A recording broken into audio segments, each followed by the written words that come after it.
रामेश्वरानंद ब्रह्मचारी जी, शंकर मठ, आसाम से। दंडवत महाराज जी। महाराज जी, कुछ दिन पहले ही ब्रह्मचर्य लिया है, इस पर आगे उन्नति के लिए आपका आशीर्वाद चाहिए था। सबसे पहली बात ब्रह्मचारी को ये है कि किसी भी तरह से शास्त्र आज्ञा का उल्लंघन ना होने पाए किसी भी क्षेत्र पे। जैसे स्वाभाविक आकर्षण होता है पुरुष शरीर का स्त्री शरीर में, स्त्री शरीर का पुरुष शरीर में, और इस आकर्षण में यदि हम नजदीकीपन बनाए तो हम ब्रह्मचारी नहीं रह सकते हैं।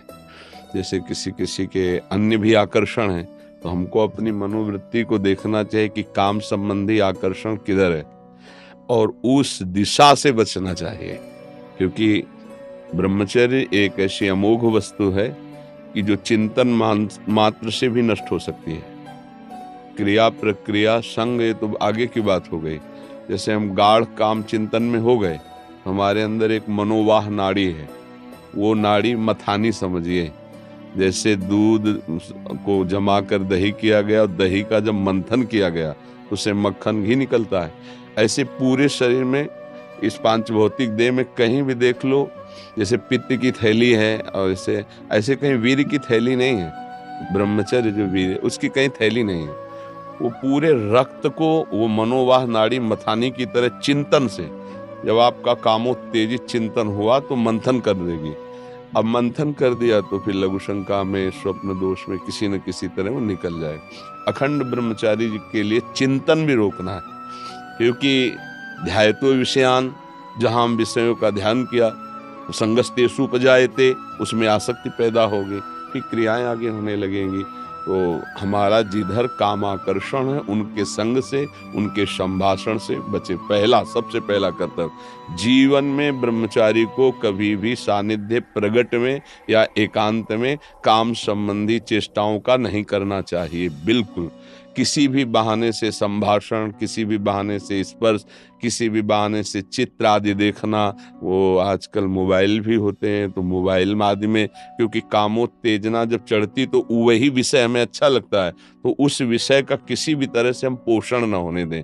ये पक्की जीवन की बात समझ ले। अगर ब्रह्मचर्य रहना है तो विपरीत आकर्षण जो हो रहा है उससे हमें दूरी बना के रहना। अगर तनिक भी सिद्ध ही कोई दिखाए तो गिर ही जाएगा, वो भ्रष्ट ही हो जाएगा। और जब ब्रह्मचर्य रहा जाता है तो उसको सुविधा माया देती है ब्रह्मचर्य नष्ट करने की, ये बैठालना चाहिए। जैसे आप नियम लिए कि मैं आजीवन ब्रह्मचारी रहूंगा, तो आपको पक्की सुविधा एक समय आएगी कि आप आराम से भोग लीजिए, कोई निगेटिव नहीं, कोई नकारात्मक सोच भी नहीं आएगी। आप उसको स्वीकार करें, क्योंकि आपके व्रत को भंग करने के लिए माया ऐसी सुविधा देगी। आपको ऐसी सेवा मिलेगी या आपकी ऐसी सेवा होगी, कई तरह के विधान पेश किए जाते हैं विपरीतता अंदर पैदा करके भ्रष्ट करने के। तो साधक जीवन भर इस बात से सावधान रहे यदि नैष्ठिक ब्रह्मचर्य। दूसरी बात, जब हम स्नान करें तो नाभिदेश को बहुत ठंडा करें, ठंडे जल से नाभिदेश में यहाँ से जल को कई बार ऐसे डालें। ये और कभी भी किसी भी तरह से हम उन इंद्रियों को किसी भी तरह से ना छेड़ें जिनसे हमारा ब्रह्मचर्य नष्ट होता है। वो पवित्रता के लिए स्नान शौच आदि के अलावा हम उन इंद्रियों का स्पर्श भी ना करें, उन इंद्रियों को किसी तरह उत्तेजित ना करें, ये पक्का ध्यान रखें। तीसरी बात, भोजन इतना पाएं जो सुपाच्य हो और शौच पूरी साफ हो जाए। अगर कब्ज रहेगा तो फिर हमारा ब्रह्मचर्य नष्ट होने की संभावना रहती है। जिसके बहुत कब्जियत बनी रहती है तो ब्रह्मचर्य क्या है, घी समझो, वो उसको उचित आहार विहार से संयम में किया जाता है। और ब्रह्मचर्य को पुष्ट रखने के लिए कम से कम 48 मिनट बिना हिले डुले पद्मासन और सिद्धासन का अभ्यास करना चाहिए। मेरुदंड सीधी करके पद्मासन लगाना जानते हो, सिद्धासन लगाना जानते हो? सिद्धासन अभी तो ऐसे नहीं बताया जा सकता ना, क्योंकि क्रिया है उसमें।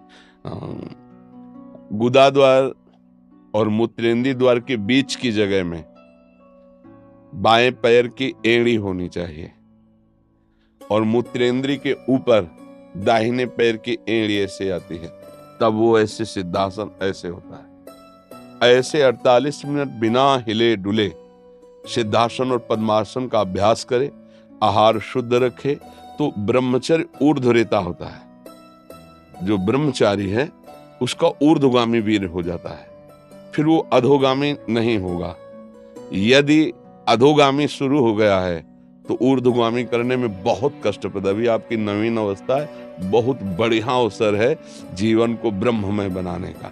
तो खान पान में खटाई, अधिक मिठाई, वो पदार्थ जो कब्ज बना दे, गरिष्ठ हैं, उनका त्याग। ब्रह्मचारी का मतलब एक बीमार अवस्था वाले का जैसा भोजन है, जितने से हमारे प्राणों का पोषण हो जाए, सात्विक भोजन। अब होटलों का भोजन खावे, खूब मिठाइयाँ खावे, सोचे ब्रह्मचारी रह जाए तो असंभव है। हाँ, मीठा आदि कभी थोड़ा लघु मात्रा में, खटाई तो बिल्कुल त्याज्य है, बासी अन्न त्याज्य है, अपवित्र स्थिति में बनाए गए अन्न का त्याग है। तब हमारा विचार शुद्ध होगा, तब सच्चा ब्रह्मचर्य है हर इंद्री का। वाणी का ब्रह्मचर्य व्यर्थ का बकवास नहीं, भगवत चिंतन, हितकर मधुकर वाणी।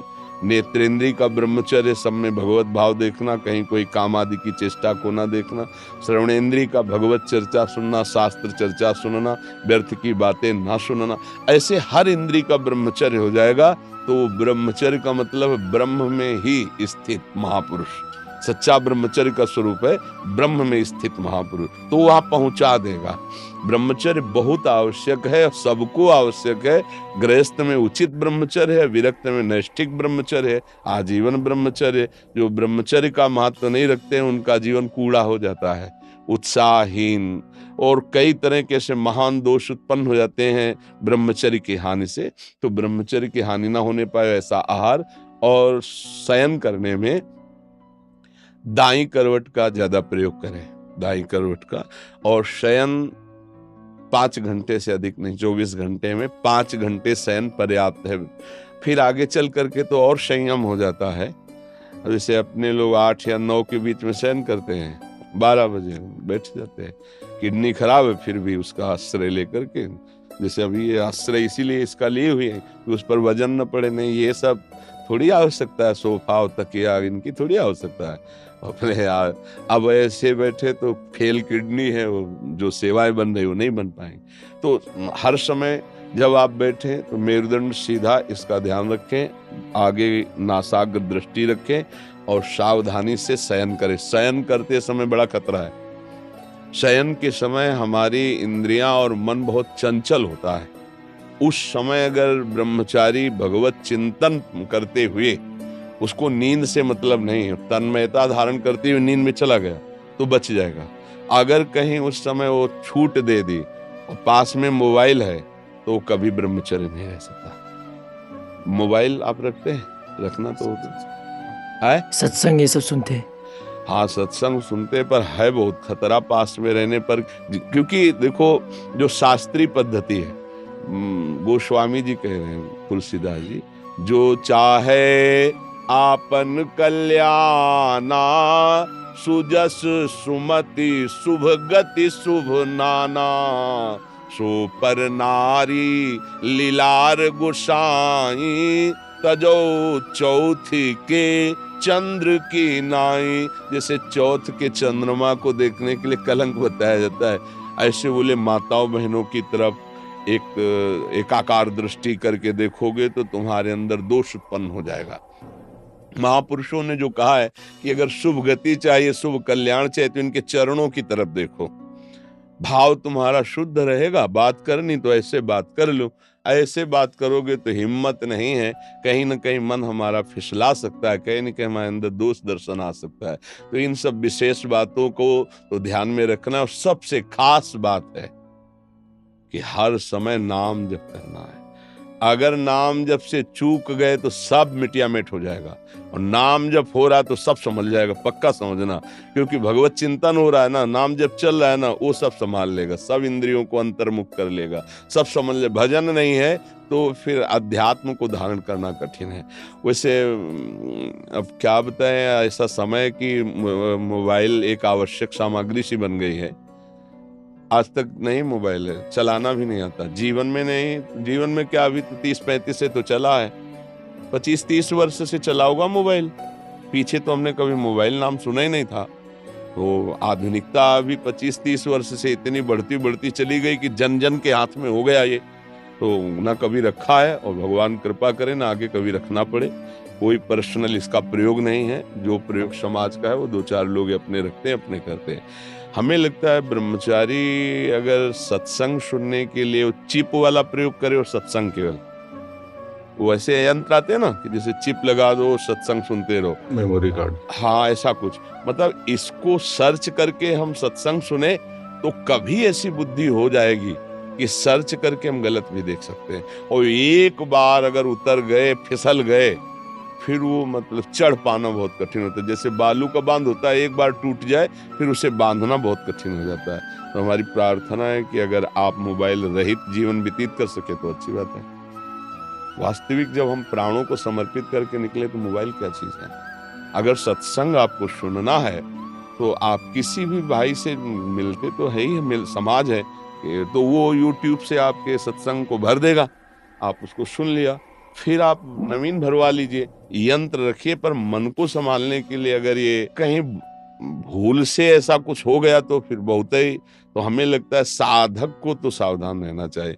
दिन भर तो शांति हो, जब शाम के शयन करने जाए और मोबाइल पास है तो मुझे लगता है खतरा पास रखा हुआ है साधक के पास। इसीलिए किसी साधक के पास नहीं मिलेगा, जिनको सेवाएं हैं उनके पास है, और उनको भी चाहे बूढ़ा हो चाहे बड़ा हो कभी भी किसी भी चेक किया जा सकता है, हमारे यहाँ का सिद्धांत है। तो सबकी जांच है, इसके ऐसा नहीं कि तुम मनमानी जो कुछ चाहो सो कर सको। और भगवान की कृपा से उन्हीं को दिया गया है जिनकी कसौटी में कस करके जो पास हैं।